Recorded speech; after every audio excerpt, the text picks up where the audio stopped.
Have you felt a strange tension with someone who acts kind, but something underneath feels off? Especially as we grow older, we become more sensitive to subtle shifts in how people treat us. And sadly, not all of those shifts come from love. Some come from envy, from bitterness, even from buried resentment that finally surfaces when they think we're too tired, too slow, or too old to notice. Carl Jung once said, "Everything that irritates us about others can lead us to an understanding of ourselves." But the opposite is true as well. What people say and do around us often reveals their unconscious truth about how they really feel. And as we age, those hidden truths become harder to ignore. In today's video, we're going to look at 7 quiet signs that someone around you may secretly resent or even hate you, but mask it with politeness or worse, passive-aggressive care. These signs are subtle, but they're important. Because if you can spot them early, you protect not just your heart, but your dignity, your time, and your peace.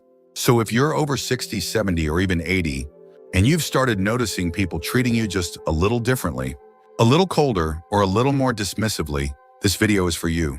You're not imagining things, and you don't have to put up with it. Sign 1, coldness in small moments. There's a certain kind of silence that doesn't feel peaceful, it feels pointed. Like when you walk into a room and someone stops talking, or when you make a lighthearted comment and it lands with a thud, no laughter, no eye contact, just that blank pause that makes you second guess whether you said something wrong. These aren't just little awkward moments. They're symptoms of something deeper. Carl Jung often wrote that what people withhold tells you as much as what they express. And in aging, those withheld words, the unspoken ones, can cut deeper than insults. You may notice that someone who used to check in often now rarely does. They respond to your texts or calls with delay or disinterest. They act busy when you're around, avoid lingering in conversation, or don't ask how you're doing anymore. On the surface, it may look like they're just preoccupied. But in truth, coldness is a quiet form of emotional distancing.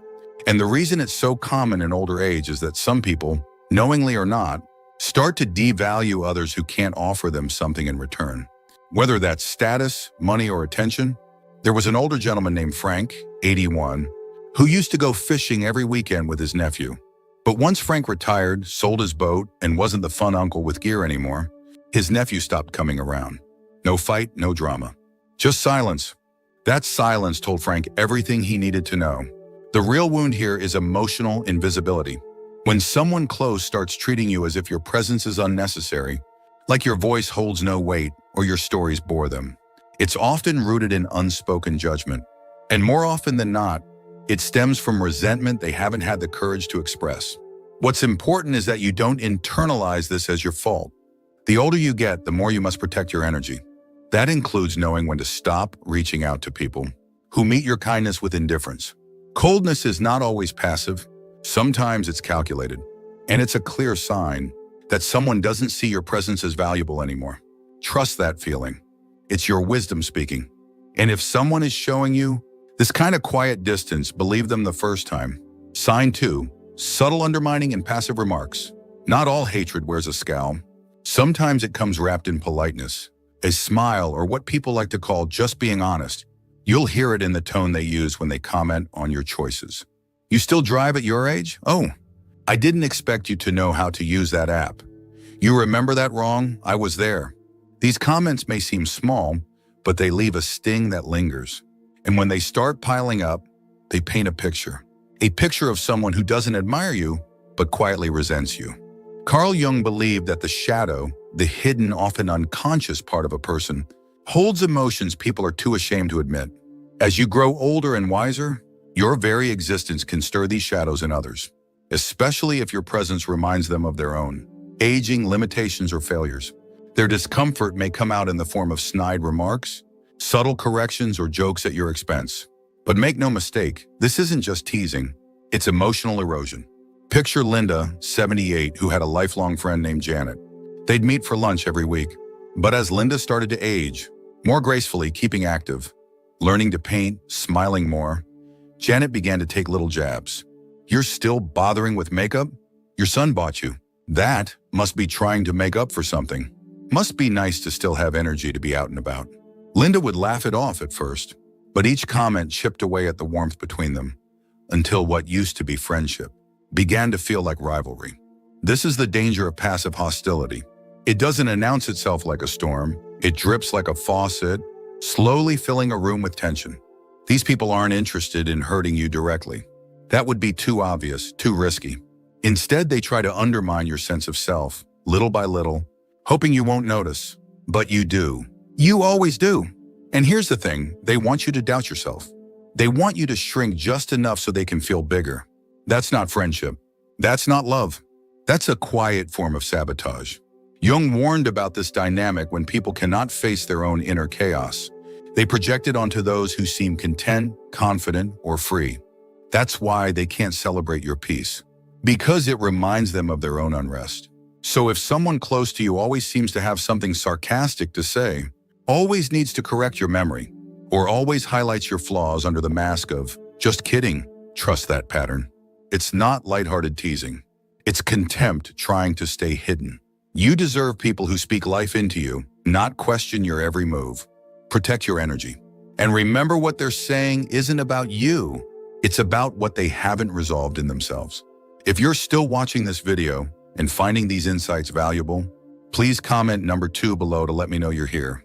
And if you haven't subscribed yet, I recommend you subscribe and turn on the bell so you don't miss any videos. Your support helps us continue creating good content to inform and inspire you. Now let's move forward. Sign 3, absence in moments that matter. Sometimes what someone doesn't do tells you more than what they do. They don't call when you're sick. They don't show up for your birthday. They don't ask how your doctor visit went, even though they knew. They don't check in after you lost a pet, or a spouse, or your footing on a tough day. And over time, that silence, it speaks louder than words ever could. Carl Jung believed that what we neglect reveals our priorities. When someone continuously fails to show up for you, not just in grand gestures, but in the little everyday ways, they're sending a message. You are not a priority. Your well-being doesn't move them. Your pain doesn't stir them. And while that may not feel like hatred in the loud, dramatic sense, it is a form of emotional abandonment. And abandonment, when repeated, can feel a lot like resentment. Let's talk about Robert, 82. When his wife passed, the house fell quiet. Friends came by. Neighbors dropped off meals. But his niece, whom he'd helped raise, didn't call. Not that day. Not the week after. Not even when he gently reached out. "Oh, sorry, Uncle Rob. I've just been so busy." She wasn't too busy to post on social media, or go out with friends, or watch every new show. But she was too busy to check on the man, who bought her school books and walked her down the aisle. That's not forgetfulness. That's a choice. When people care, they find a way. And when they don't, it's not always because they're evil or malicious. Sometimes it's because they're quietly withdrawing their affection, withdrawing their effort, withdrawing their respect. They're letting the relationship dry up, not because they forgot to water it, but because they didn't want to anymore. Jung would say that when a person cannot love a part of themselves, like their own aging, dependence, or loneliness, they may begin to reject anyone who reminds them of it, including you. And so they pull away, stop checking in, stop caring, because being around you forces them to face parts of life they haven't made peace with. It's not just neglect, it's resistance. And it hurts, because being ignored can feel more painful than being yelled at. At least when someone yells, you know you matter enough to stir emotion. But silence? It feels like you've become invisible, like your presence has turned into an inconvenience. You deserve better. You deserve people who don't forget you exist when things get hard. You deserve warmth that doesn't vanish the moment you need it. And if someone keeps disappearing when you're down, but shows up when they need something from you, believe that pattern. Love doesn't hide when times get tough. Hidden resentment does. And when you feel that cold distance from someone who once felt close, remember this: it's not your fault they can't face your aging, your vulnerability, or your strength. That's their shadow to deal with, not yours to carry. Sign 4, backhanded compliments and subtle put-downs. One of the most telling signs that someone harbors resentment, especially as you age, isn't in what they say, but how they say it. They might offer a compliment, but it's coated in vinegar. "You're looking good for your age. I wish I had time to nap like you do." It's nice that you don't worry about keeping up anymore. On the surface, these might seem harmless, even polite, but underneath, there's a quiet jab. A message that says, you're lesser now. You're not what you used to be. Carl Jung wrote often about the shadow, the hidden, often denied part of ourselves that holds anger, envy, and insecurity. People who secretly resent your presence, your wisdom, or your age will often project that discomfort through veiled insults. They don't call you slow, but they make a point of walking ahead. They don't say you're forgetful, but they repeat instructions as if you can't keep up. These actions are not neutral. They're power plays dressed up as helpfulness. Let me tell you about Linda, 68. She was once the life of every gathering, smart, witty, kind. But over time, her daughter-in-law began making little jokes at her expense during family dinners. "We'd better speak louder. Grandma's memory doesn't work after 6 p.m., everyone laughed. Linda forced a smile, but the pattern continued. Always a jab about her age, her style, her pace. No direct insults, just quiet erosion of dignity, week after week. Eventually, Linda stopped going to the dinners. Not because she didn't love her family, but because being around them meant bracing herself for another little jab. She told me it wasn't the words that hurt the most. It was knowing that no one stepped in to stop them. See, the shadow often leaks out in sarcasm, in jokes, in just teasing. But the unconscious mind is smart. It knows exactly how to let the resentment out in ways that won't get called out directly. This is how emotional hostility hides in plain sight. And when it's happening to you, you start to doubt yourself. Am I being too sensitive? Maybe they didn't mean it that way. But listen, if something stings, it matters. If someone consistently leaves you feeling small, unimportant, or outdated, it's not a coincidence. That's their issue spilling into your space. Jung would tell us what we fail to deal with in ourselves, we project onto others.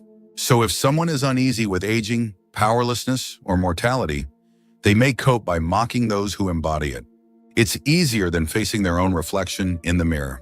You are not here to be anyone's emotional punching bag. Aging is not shameful. Slowing down is not a failure. Needing rest, needing help, or needing patience does not make you a burden.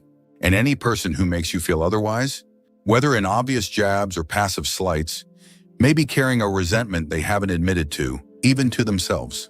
If you're still watching this video and finding these insights valuable, please comment number 4 below to let me know you're here. And if you haven't subscribed yet, I recommend you subscribe and turn on the bell so you don't miss any videos. Your support helps us continue creating good content to inform and inspire you. Now let's move forward. Sign 5, they withhold joy when something good happens to you. There's a strange silence that settles in when someone close to you secretly resents you, and it becomes loudest when you're doing well. You might share some good news, maybe a new hobby you've picked up, or even something simple like your garden finally blooming, and instead of a smile or congratulations, you get a blank nod. Or worse, a quick change of subject. They just can't seem to celebrate with you. Carl Jung believed that envy was one of the most hidden and corrosive emotions, especially among people who believe they're supposed to love each other. When a person sees you thriving in a part of life they feel stuck in, it can trigger their unhealed insecurities. Instead of leaning in and sharing your joy, they retreat, detach, or even find ways to downplay your success. Take George, for example. He's 74 and had just returned from a short weekend fishing trip with some old friends. It had been years since he did something just for himself, and he came back beaming. When he told his son about it, hoping to share the joy, his son replied, Must be nice not to have responsibilities." No smile, no interest, just a subtle withdrawal of approval. George said he felt like he had done something wrong simply by being happy. This kind of reaction can make you question yourself. Did I brag? Was I insensitive? But the truth is, someone who loves you wants to see you enjoy life, especially in your later years. If your happiness makes someone else uncomfortable, it's not about you. It's about the discomfort they feel seeing you content while they are not. People who resent you often won't yell, insult, or confront. Instead, they punish you with silence, with disinterest, with an absence of joy. And over time, that absence weighs heavy. It makes you hesitant to share, hesitant to shine. But you are not put on this earth to dim your light so someone else doesn't feel insecure. Jung wrote that one of the greatest challenges in human relationships is to truly feel joy for another person without letting our own shadows get in the way. If someone close to you consistently avoids eye contact when you're happy, fails to ask questions when you're excited, or only seems present when you're down, they may not be hating you consciously, but their subconscious is making sure your joy doesn't outshine their pain. And that is not your fault. Growing older means learning to protect your emotional space as much as your physical health. Joy is not a luxury. It is a necessity. It's one of the last things we must learn to defend. So if someone can't clap for you, can't cheer with you, or can't even sit beside you without shrinking when you feel alive, that's not love. That's quiet bitterness. Don't let it seep into your sense of self. You have earned your joy. Every smile, every small win, every moment of contentment, it's sacred. And no one gets to take it from you with a shrug or a sigh. Sign 6, they only reach out when they need something. One of the clearest signs of secret resentment isn't loud, it's transactional. You stop being a person in their life and start becoming a resource. They rarely check in just to talk. They don't ask how you're feeling. But when they need something, suddenly they remember your number. Now, to be clear, helping each other is part of being human. But Carl Jung believed that when someone interacts with you only when it benefits them, it reflects a projection. They're not seeing you. They're seeing what they want from you. In their mind, you're not a whole person with needs, limits, and feelings. You're a function. This dynamic becomes more common as we age. For some, watching their parent, friend, or older sibling grow older activates a mix of guilt, frustration, or even suppressed anger. They may resent your perceived freedom or your neediness, or simply the reminder that they too will age. So they rewrite the relationship, you help me when I call, but otherwise stay in the background. Let me give you an example. Elaine is 80. She lives alone and is still sharp and healthy, though she moves a bit slower these days. Her niece only calls when her kids need babysitting or when she's short on cash for school supplies. There's never a birthday call, never a simple "how are you?" One day Elaine said no, she was feeling unwell. And just like that, silence. No follow-up, no check-in. The next time the phone rang was 3 weeks later, another favor. This leaves a person feeling used, unseen, and slowly unwanted. And here's where the psychology turns darker. When someone secretly resents you, they may justify this transactional behavior to themselves. She has nothing else going on. He's retired, what else does he do? These rationalizations help them avoid guilt. In Jungian terms, they project their discomfort onto you. They make you the problem, too clingy, too available, too much. But relationships are not bank accounts. If someone only makes withdrawals and never deposits, emotionally, spiritually, or simply through kindness, that's not a relationship. That's a slow erosion of respect. And this is important. You are allowed to expect more. You are allowed to want warmth, connection, and real care, not just utility. It doesn't make you needy. It makes you human. So if someone close to you only shows up when they want something and disappears when you need something, don't write it off as just how they are. That pattern may be speaking a quiet truth that beneath the surface, resentment has replaced love. You deserve more than to be needed. You deserve to be valued. If you're still watching this video and finding these insights valuable, please comment number 6 below to let me know you're here. And if you haven't subscribed yet, I recommend you subscribe and turn on the bell so you don't miss any videos. Your support helps us continue creating good content to inform and inspire you. Now, let's move forward. Sign 7, they dismiss or mock your beliefs and joys. This one cuts deeper than most because it hides behind casual comments and quiet laughter. When someone close to you begins to mock the things that bring you joy, or worse, the values that helped shape your life, it's often not just a joke. It's a reflection of something deeper. Carl Jung wrote extensively about the human shadow, the parts of ourselves we don't want to admit, the feelings we push down or project onto others. One of the most common forms of projection is ridicule. When someone teases or belittles something sacred to you, your faith, your routines, your choice to dress up, even when you're just staying home, it may not be about you at all. It may be about the resentment they carry toward their own aging, or the discomfort they feel seeing someone who has made peace with it. For example, let's talk about Harold. He's 84, a retired music teacher who still plays piano every morning and attends church on Sundays. It centers him, keeps him feeling connected. But his son, now in his 50s, constantly teases him. What's the point of that now? You think God's keeping score at your age? You're still dressing up just to play piano in the living room? These might sound like harmless jokes, but over time, they chip away. The real message behind them isn't humor, it's discomfort, maybe even jealousy. Jung would say this son isn't laughing at his father. He's laughing at the parts of himself he hasn't reconciled with. The aging, the lack of discipline, the spiritual distance. So instead of dealing with his own inner conflict, he mocks the man who has found peace. And here's the cost: when your beliefs are mocked, when your joys are dismissed, you begin to shrink. You might stop sharing stories. You might stop talking about what you love, and slowly, without realizing it, you become smaller in their presence. That's not love. That's not respect. And it's certainly not a safe relationship. Now, this doesn't mean every offhand joke is rooted in hatred. But if it's a pattern, if every time you express yourself it's met with sarcasm or condescension, don't ignore it. Carl Jung believed that the shadow only grows when left unacknowledged. And in relationships, it shows up in these quiet, painful dismissals. You have the right to feel proud of your beliefs, of your habits, of your daily joys. You've earned them through years of living, failing, learning, and surviving. No one gets to belittle that, not even someone close.